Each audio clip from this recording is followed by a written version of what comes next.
ẹbí ẹ̀ pọ̀ tí o manage family ẹ̀ dáadáa la tadkhulul janna kò ní wà al-janna o. inú àwọn ẹ̀ṣẹ̀ ńláńlá tí ò láforíjì tí a bá ṣẹ̀ tí ò láforíjì tí ò bá múra ó ní kí okùn ẹbí tọwọ́ èèyàn já. àwọn wa ní àwọn wo ni ẹbí wa. àwọn wo ni kíni. àwọn wo lẹbí wa. àwọn òbí tó bí wa ẹbí wa ni wọ́n. àwọn òbí tó bí àwọn òbí wa ẹbí wa ni wọ́n. àwọn ọmọ tá a bí ẹbí wa ni wọ́n. àwọn ọmọ wa ẹbí wa ni wọ́n. ẹ̀gbọ́n ìyá cousin ni nephew ni aunty wa ni gbogbo àwọn tá a wí ẹbí ni gbogbo wa jọ jẹ́. sórí kankan nu àwọn tá a kà kalẹ̀ yìí àbúrò gbọ́dọ̀ tọ́wọ́ ẹ̀ dọ́dọ̀ wọn.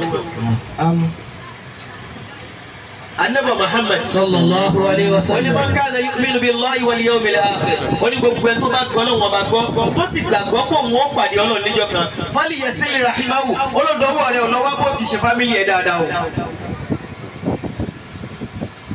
Lọ́wọ́ bó ti ṣe fámìlì ẹ̀ bó ti so wọ́n pọ̀. Má jẹ́ kó kún ẹbí, má jẹ́ òtọ́wọ́ ẹja. ẹ wo bọ́lá ti lè sáà nígbà Muhammad sallallahu alayhi wa sallam. Suratul Nisa. A'udhu billahi minash shaitanir rajim. Bismillahir rahmanir rahim. A'udhu billahi minash shaitanir rajim. Bismillahir rahmanir rahim. Gbogbo jọba Alijafa tọ́lọ́wọ́ bá mi dúpẹ́ fún yín o. Aya àkọ́kọ́ náà ni Suratul Nisa.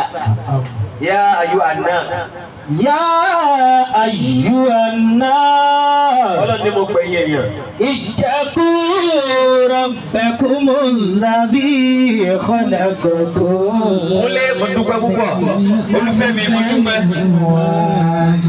Ọlọ́run ni ẹ lọ páyà Ọlọ́run ọba wo mo ní ẹ bẹ̀rù. Ayyuhan nasu.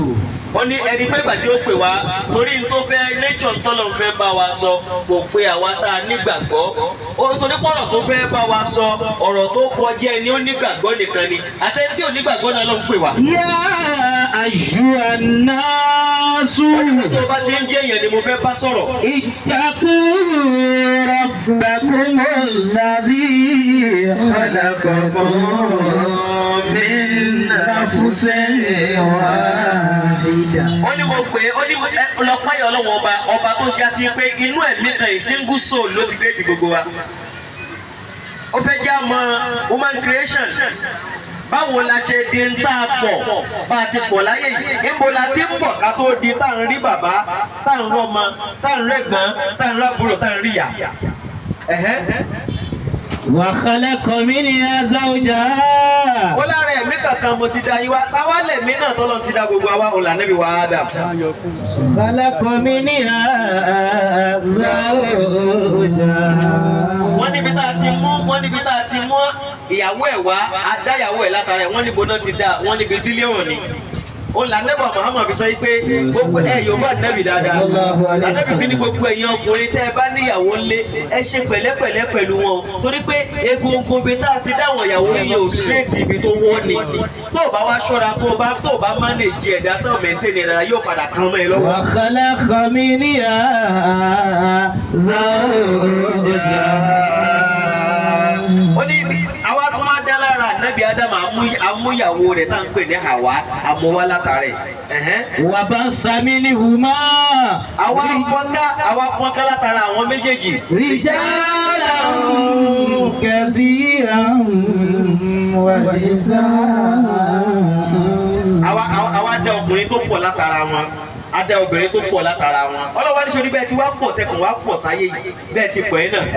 Wattaqu alladhi tasaaluna bihi wal arham. Ọlọ́ni ẹ wá lọ gbìyànjú o, mo tún pè yín lẹ́ẹ̀kan náà rí pé nínú ayẹyẹ ọkùnrin ó délẹ̀ kejì tí ń sọ pé ẹ páyọ̀ Ọlọ́run ọba. ọba wo mo ní ẹ páyà ọba tó já sí pé òun lè fi ń sunkún sí mi lọ́rùn pé ò sí fún mi lọ́mọ. الذي تسألون به والأرحام. òun lè fi ń sunkún sí mi lọ́rùn gbogbo ìgbà pé ọlọ́wọ́ ọba ò sì ṣàánú mi. واتقوا الله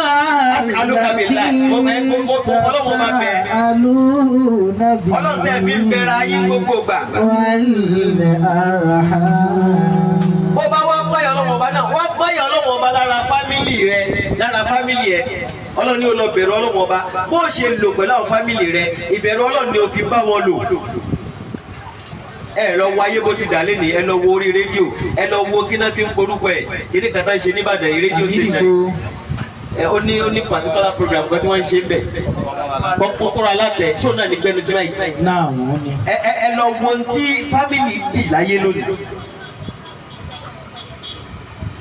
bí ìyá àti ọmọ ṣe ń fira wọn ṣẹ̀sín mo ń gbọ́ ní àná wọn ní àgídìgbò yìí náà ni àkọ́kọ́rọ́ alátẹ yìí wọ́n ní obìnrin kan níbẹ̀ obìnrin yóò pàdé ọkùnrin yóò wá sọ fọkùnrin yẹn pé a ti ń fẹ́ra wa yóò wá sọ pé òun ti lóyún tó bá ti wá lóun lóyún yóò dẹ̀ pírẹsẹ́ǹtì kí ni rìsọ́ọ̀tì oyún fọkùnrin ọkùnrin yóò rí tòótọ́ yóò pé òun lòún lóyún tó bá ti wá ń di bí oṣù méjì a ní òun lọ sọ́dọ̀ àwọn òbí òun yóò wá kó lé yóò wá lọ tó bá ti wá lọ yóò máa pírẹsẹ́ǹtì yóò máa ya fọ́tò yóò máa bóyún ṣe ń ga ọkùnrin yẹn ó máa rí stéèjì bóyún ṣe ń ṣe kí ni pé ṣe ń ga òun náà máa fowó ránṣẹ́ sí pé máa lọ fún antinata máa lọ fún antinata tó bá ṣe ń fún lówó òun máa fi fún yóò máa sẹ́ndì fọ́tò sí tó bá tún yá yóò tún lọ sọ́sibítù yóò ya fọ́tò yóò ṣe fídíò nínú kí ni nínú hospital yìí pé orí o hospital mo wà yìí o wọ́n dẹ̀ ní má ti yọjú sílé ní o ó dìgbà tí bá bímọ kí n tó ṣe kí ni kí n tó wálé tó bá wá ṣe bẹ́ẹ̀ tán yóò wá tó bá wá yá yóò dẹ̀ gbé ọmọ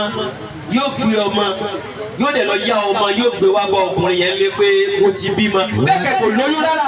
wattaqullaha kò lóyún rárá. alladhi tasaaluna bihi wal arham. ẹ wo tí àwọn èèyàn sọ fámìlì dà ẹlòmíì ò mọ̀ yín pé ìjọ tí mo fẹ́ bẹ̀rẹ̀ fámìlì mi mo gbọ́dọ̀ ronú dáadáa.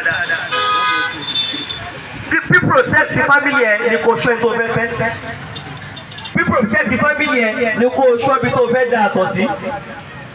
Bí protect family rẹ òun ni kí o ṣọ́ ẹni tó fẹ́ gorí rẹ tí ó da àtọ̀ sí ẹ lára. Bí protect family rẹ òun ni pé kó o ṣọ́ àwọn ẹbí wo ni mo fẹ́ wọ̀. wattaqullaha alladhi tasaaluna bihi wal arham. Ẹ gbọ́dọ̀ ṣọ́ra o. Ọkùnrin bí wa gbọ́dọ̀ tọwọ́ wa jáde bíi pé ètò bá fi mú wa àti ọmọ ìyá rẹ tẹ́ ẹ bá jà tẹ́ ẹ fi pinna yín máa ń rojú ẹ̀ wájú Ọlọ́run. wattaqullaha alladhi tasaaluna bihi wal arham. Ẹni bá ń bá mi gbọ́rọ̀ ìbọn kó gbé Ọlọ́run tóbi dáadáa. inna Allaha kana alaykum raqiba. Ẹni ẹlọ́mọ̀ mò ń ṣọ́ yín o bẹ́ẹ̀ bá ti ṣe nínú ẹbí yín mò ń ṣọ́ yín. inna Allaha kana alaykum raqiba. Okùn ẹbí wo gbọ́dọ̀ já ló gbé gbogbo adébí yìí o. Ìwọ náà wá lọ mẹ́ǹdì fámìlì yín. Níbo ló ti ń wọ́? Ta ló ti sọ̀nù tó ti sú ẹ̀ àbí wọlé ti máa ń pè é? Tó ti decide pé lópin ìgbà tó bá ń bẹ láyé ìjà tí ń bẹ láàrin ìwọ àti òní parí. Ṣo fẹ́ kíkú tú yín níjà ni? wattaqullaha. Sayyidina Abubakar wọ́n ń pè ẹnìkan ní Mr. Ibn Uthatha Ibn Uthatha Mr. Ibn Uthatha wọ́n lẹ́ni yìí fámìlì Sayyidina Abubakar ni ó ti wá jẹ́ fámìlì Abubakar yìí ìjọ tí wọ́n wá accuse ọmọ Abubakar tí ń ṣe Aisha tí wọ́n accuse ẹ̀ forcefully pé oníṣìnà ni Mr. yìí náà wá ń bá wọn gbé e ká ó ń bá wọn gbé e ká òun náà bẹ̀ sọ pé oníṣìnà ni o oníṣìnà ni o oníṣìnà ni o Abubakar wá gbọ́ pé ìwọ tí mò ń fún lówó ìwọ náà ń bá wọn bà ọmọ mi jẹ́ ẹ máa wo Sayyidina Abubakar wálé ó ní wallahi la unfiq ala Muh'Saheed ba'da al-yawm abada ó ní látò ní lọ́mọ fọlọ́mùbúra Muh'Saheed yóò tún pèrè owó lọ́wọ́ mi kí n fún mọ́ Ọlọ́run kò sí tó lè bèrè lọ́wọ́ tó wọ́n fún mọ́ Ọlọ́run sì sọ àyà kalẹ̀ torí ẹ̀ Ọlọ́run sọ àyà kalẹ̀ torí pé Abubakar lérí àyà ń lọ́wọ́ ní Suratu Nur ولا يأتل أولو الفضل منكم. Ọlọ́ni gbogbo ẹ̀yin tí ẹ̀rọ tá a rọ̀ lọ́rọ̀ má ṣe sọ pé والسعة أن يؤتوا أولي القربى. ó wá ló wá sọ pé nítorí pé lágbájá bú ọmọ rẹ nínú fámìlì ẹ torí kó bú ọmọ ẹ ó wá sọ pé ò ní fún lówó ò ní tọ́jú ẹ̀ mọ́. والمساكين. ó sì mọ̀ pé ó wá lò ní fún mọ́. المهاجرين في سبيل الله. ẹ wo Ọlọ́run ń pè padà pé kódà kí fámìlì ẹ ṣẹ̀ ẹ́ ní tó gbọ́dọ̀ ṣe ni kó ṣe kí ni kó wá bó ti so wọ́n pọ̀. وليعفوا وليصفحوا. èèyàn máa ń lámojú kò ní o torí pé lùhùmùhùm làmí. لهم لهم. àbí tọ́ni àsọkọ́ nìyẹn ni. أو يأكلون. ẹ jókòó ẹ dákun ẹ̀yà bá wa ẹ jókòó. وما مائية المرء إلا أمارب. ẹ jẹ́ káwọn èèyàn rí mi lẹ́yìn yìí lùhùmùhùm làmí. لهم لهم وهم يأكلونه. nínú téyàn ò kí ń dojú ìjà pọ̀ òní fámìlì. ogun téyàn ò lè dìfìtì lógun fámìlì o èèyàn máa manage ẹ ni o èèyàn máa manage fámìlì ni o wọ́n tó lè win rárá tó lè win òun lógun fámìlì. lọ́wọ́ àwọn tó ti wá síwájú bọ̀ tó dé àwọn tó wá lágbolé yìí ṣé wọ́n rógun lé borí àmọ́ wàá máa ṣe kí ni wàá máa manage ẹ̀. wọ́n ní kì í ṣe èèyàn mi àbíbàdé máa ń sọ náà a lè fi wé kí ni aláàárò lásán.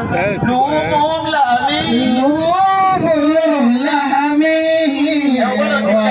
Abubakar padà Ọlọ́run ó ti pe Abubakar padà.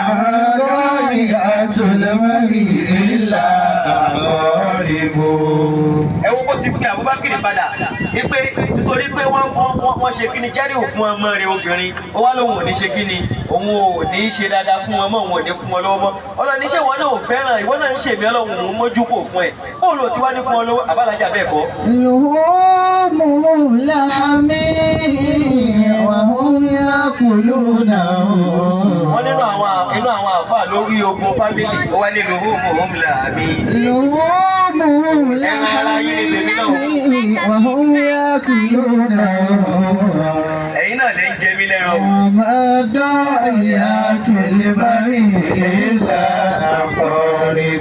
wọ́n ní máa musibatul bari illa àkọ́ọ̀rì ó ní kò sádánwò kan tó lè bọ́mọ ènìyàn ọ̀dọ̀ àwọn tó súnmọ́ náà làdánwò ti wá o àfi kó wá ṣe sùúrù lára wọn kó mánéjì wọn dáadáa ó gbọ́dọ̀ lọ́pọ̀lọpọ̀ kí ni àmójúkò ẹni tẹ́ ẹjọ́ jàánú fámìlì tẹ́lẹ̀ ní Ibrahim gbé fóònù ẹ̀fọn rẹ̀ sàlámù alaykum warahmatullahi Ramadan mubarak kó náà ní wallahu akram bó o bá lè sọ̀rọ̀ mẹ́tẹ̀ẹ̀sì kí mẹ́sẹ̀jì ẹ̀ nítorí pé kí ni gbogbo ẹni tí bá ń dẹ ẹbí rú abẹni tí ń jákun ẹbí pé ní bẹ́bí ṣe mọ́ mo yọra mi kó kódà ìlòmí àtúnṣe fáàrí ánínú ìjẹ orúkọ ẹbí yẹn mọ́ kíkà ò ní jẹ́ tiẹ̀ o ẹ̀yìn jẹ́ bẹ̀ mọ́ ẹlẹ́bọn ló bí ẹ ẹlọ́bọn bá bí ẹ tóòtọ́ Ọlọ́run rí epo tó mú ẹ jáde láti bẹ̀. لهم لهم وهم ẹ̀sánpọ̀ ẹlẹ́ẹ̀kejì يأكلونه.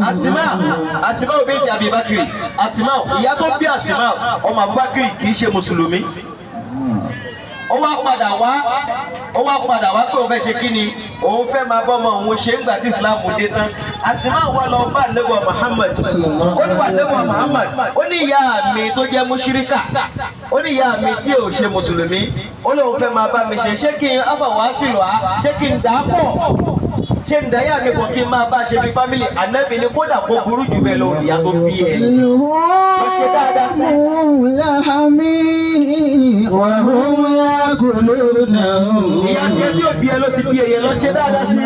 ضايعت المرء إلا أقارب. nítorí náà ẹ jọ̀ọ́ nípa ń pè ní family ties pé máa pè wọ́n ojúṣe rẹ ni ẹni tó bá ń di ẹnu wọn ẹ wá bẹ́ẹ̀ ti kó o mọ́ra bẹ́ẹ̀ ti dà pọ̀ tọ́lọ́n bá ṣoore fún ẹ jẹ́ kí wọ́n fìlì kí ni impact dáadáa yẹn lára wọn ojúṣe ẹ sí wọn nìyẹn torí pé gbogbo ẹni tó bá tú ẹbí ká Ọlọ́run ò ní fojú àánú wò èyí tá a wí Ọlọ́run jẹ́ ó wúlò fún wa Ọlọ́run jẹ́ ó ṣe wá láǹfààní.